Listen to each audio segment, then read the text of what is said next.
오늘의 사연 읽어드리겠습니다. 안녕하세요. 저는 아들놈의 친구와 불타는 사랑에 빠져 정신이 나가버린 40대 초반 재혼녀입니다. 맞습니다.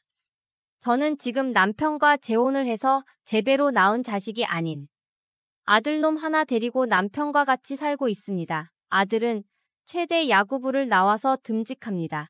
아들놈 야구대회가 있으면 응원을 여러 번 가보곤 했는데 거기서 알게 된 아들놈 친구와 사랑에 빠져버렸습니다. 아들 친구 놈은 야구부 주장이었습니다. 언제 아들이 집에 친구 놈을 데리고 왔는데 야구부 주장이라 하더라고요.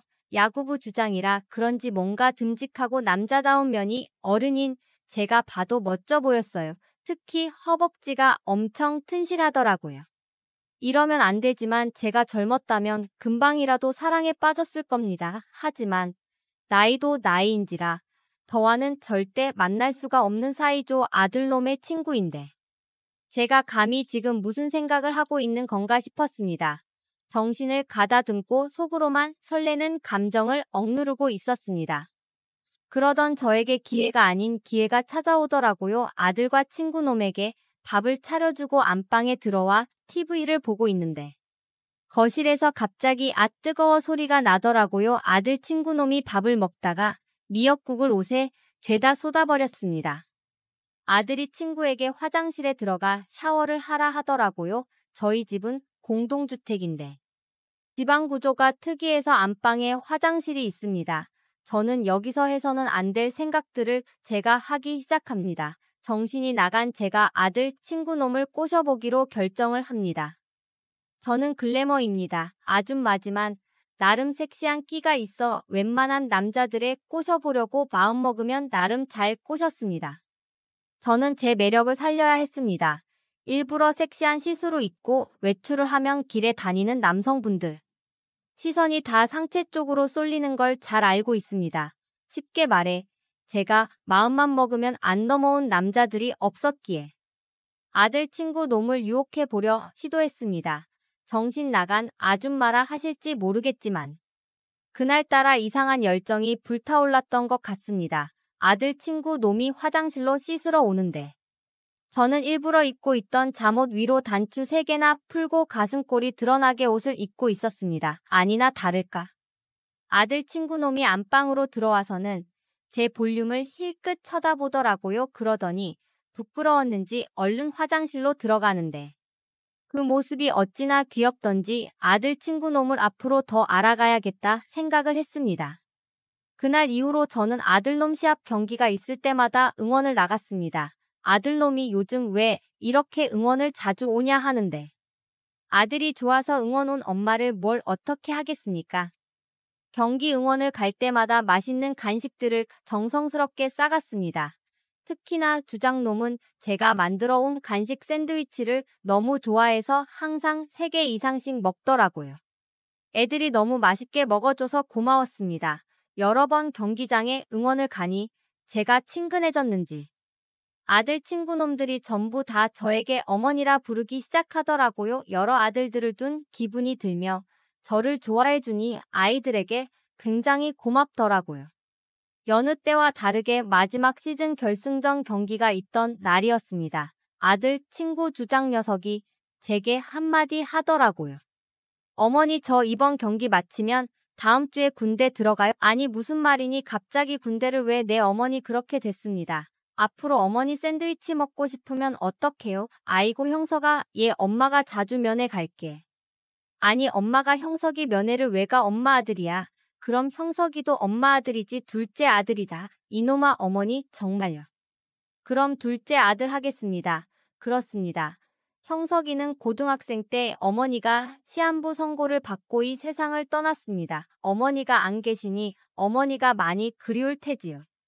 듬직한 형석에게 많이는 못해줘도 어머니 역할을 좀 제가 해주고 싶었습니다.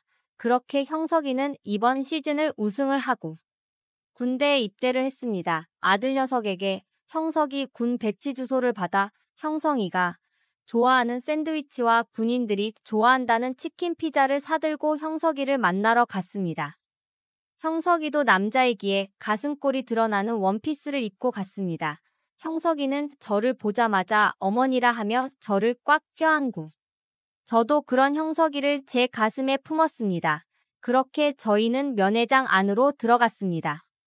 그런데 면회장 안에 노래방이 있더라고요. 형석이와 저는 둘이 노래방 안으로 들어가 맛있는 음식들을 먹고 서로 함께 노래를 불렀습니다. 노래를 부르다 보니 어느덧 서로 부둥켜 안고 있더라고요. 형석이도 제 아들 녀석이 친아들이 아니라는 걸 알아서 그런지 스킨십에 대한 거부감이 전혀 없었습니다. 남자들은 군입대를 하면 아줌마들도 다 여자로 보인다는 말이 맞았나 봐요. 어두컴컴한 노래방 안에서 노래를 틀어놓고 저희는 서로 눈을 마주치다가 결국 입맞춤을 하며 사고를 쳐버렸습니다. 형석이도 역시 남자는 남자였습니다. 한동안 안에서 그런지 저를 거칠게 리드하였고 노래방 의자에 누워서 열정적인 사랑을 나눴고 서로 안아주면서 행복했습니다. 아들뻘과 같은 군인과 사랑을 하니 이보다 더 좋을 수가 없었습니다. 그렇게 저는 형석이 사랑에 흠뻑 빠져 거의 매주 면회를 다니고 있답니다. 물론 매주 사랑을 나누고 있지요. 제가 없었던 남자복이 이렇게 40대가 되고 나서야 터지는가 봅니다. 오늘의 사연 시작합니다. 저희 집은 인천인데 그곳에서 태어났고 한 번도 다른 지역을 벗어나서 살아본 적은 없었습니다. 그러다가 부모님 사업이 잘못되어서 어쩔 수 없이 인천을 떠나 경남 거제로 이사를 하게 되었습니다. 그때 제 나이는 24살이었습니다. 다른 건 다 괜찮았지만 아무도 모르는 곳으로 가서 새로운 인생을 살아야 한다는 게 제일 힘들었던 것 같습니다. 저는 밖에 나가는 것도 싫었고 일자리를 구하는 것도 싫었습니다. 그냥 이사 온 집에서 빈둥거리면서 TV나 보고 있는 게 전부였습니다. 딱 한 가지 좋았던 건 이사 온 집에 옥상이 있어서 너무 좋았습니다. 그곳에는 주인 아주머니가 화분과 평상을 가져다 두어서 저녁에 바람 쐬기는 정말 좋았습니다. 저녁만 되면 저는 옥상에 올라와서 주변들을 둘러보고 앉아서 커피도 마시고 친구들에게 전화도 하면서 시간을 보내고 했던 것 같습니다. 어느 날 옥상에 앉아 있다가 옆 건물 옥상을 보니 어떤 여성분이 저랑 같은 자세로 아래를 내려다보고 있더라고요. 저는 그녀를 한참 쳐다보고 있었는데 그녀와 눈이 마주쳤고 순간 저는 눈을 돌려 다른 곳을 보았습니다. 저는 어색한 마음에 평상에 앉아서 핸드폰을 쳐다보았습니다. 한참 후에 옆을 쳐다보니 그녀는 이미 사라지고 없더라고요. 저는 조금 더 평상에서 시간을 보내다가 내려왔습니다. 다음날 아버지가 퇴근을 하시고 집에 돌아오셨는데 어머니와 한바탕 싸우시네요. 어머니는 왜 이런데 이사와서 힘들게 하냐며 아버지에게 투정을 부리십니다. 아버지도 어머니에게 이제 그만하라고 하시며 화를 내시네요. 저는 아버지가 이해는 가지만 저도 불만이 없던 건 아니었습니다. 하지만 저까지 그러면 아버지가 너무 불쌍하더라고요. 저는 집을 나와서 옥상으로 올라갔습니다. 혹시나 그녀가 또 있지 않을까? 올라가자마자 옆을 보았습니다. 그녀는 아래를 쳐다보며 생각에 빠져 있는 것 같았습니다. 오늘은 그녀가 무엇인가를 하는지 오랜 시간 계시길래 제가 먼저 내려왔네요. 다음 날도 그녀가 있었고 저는 그녀를 자세히 보고 싶었습니다. 핸드폰 카메라를 당겨서 봤지만 얼굴이 자세히 나오지 않더라고요. 오늘은 그녀가 무엇인가를 꺼내어서 설치를 하는 듯 보였습니다. 망원경 같은데 한참 동안 설치를 하시네요. 저런 건 제가 하면 금방 할 텐데 너무 오래 걸린다 생각이 들더라고요. 그렇게 설치를 다 했는지 한참을 별들을 보는 것 같았습니다. 저는 평상에 누워서 그녀를 힐끔힐끔 보고 있었네요. 그런데 이상하게도 그녀가 망원경을 보는 곳은 하늘 쪽이 아니었습니다. 무엇을 보는지 그녀는 한참을 어떤 한 곳을 집중적으로 보고 있는 것 같았습니다. 뭘 보는 건지 너무 궁금해서 저도 핸드폰 카메라로 줌을 최대한 당겨서 보았지만 저에게는 보이지는 않았습니다. 제 생각에는 그녀가 남의 집을 엿보는 것 같았습니다. 다음 날 저는 집에 있던 쌍안경을 가지고 올라갔습니다. 아직 그녀는 옥상에 없었고 저는 어제 그녀가 보던 곳을 확인해 보았습니다. 그곳은 그냥 일반 가정집 같았는데 그녀가 왜 남의 집을 저렇게 살피는지 궁금하더라고요. 오늘은 그녀가 보는 걸 저도 보고 싶어서 그녀가 저를 못 보게 벽 쪽에 붙어서 숨어 있었습니다. 그녀는 올라와서 무엇인가를 준비하는 듯 분주해 보였습니다. 그리고 망원경으로 또 그 집을 보는 듯 했습니다. 저는 눈치 못 채게 무엇을 보는지 저도 쌍안경을 이용해서 그곳을 보았습니다. 세상에나 그녀는 남의 사랑놀이를 보고 있었던 것입니다. 그러면서 한 손으로 무엇인가를 하는 듯 보였는데 그건 차마 말로 할 수가 없네요. 그러다 그녀가 뭔가를 눈치챘는지 제가 있는 건물 옥상 쪽을 쳐다봅니다. 순간 너무 놀라서 저는 잽싸게 숨었습니다. 그리고 어느 정도 시간이 지나서 다시 살짝 보았는데 그녀가 옥상에 없습니다. 다행이다 싶어서 평상에 앉았는데 그녀가 저희 건물 옥상으로 올라왔네요. 그녀는 저의 손에 있는 쌍안경을 보고 저에게 뭘 보았는지 말을 하라며 화를 내고 있네요. 저는 진짜 아무것도 못 봤다고 했고 그녀는 더욱더 화를 내었지만 저는 죽어도 말할 수가 없었습니다.